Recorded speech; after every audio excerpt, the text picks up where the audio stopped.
Hello, in this video I'm gonna show you how to adjust advanced controller sensitivity options in Fortnite on iOS.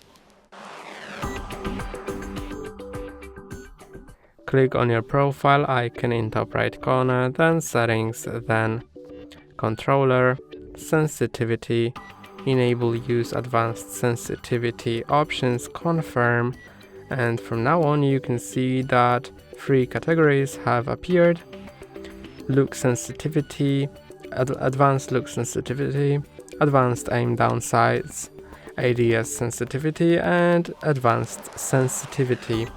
And now you can click on all of them and adjust various settings like look horizontal speed, look vertical speed, etc.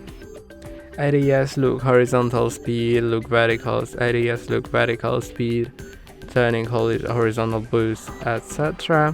And here are advanced sensitivity.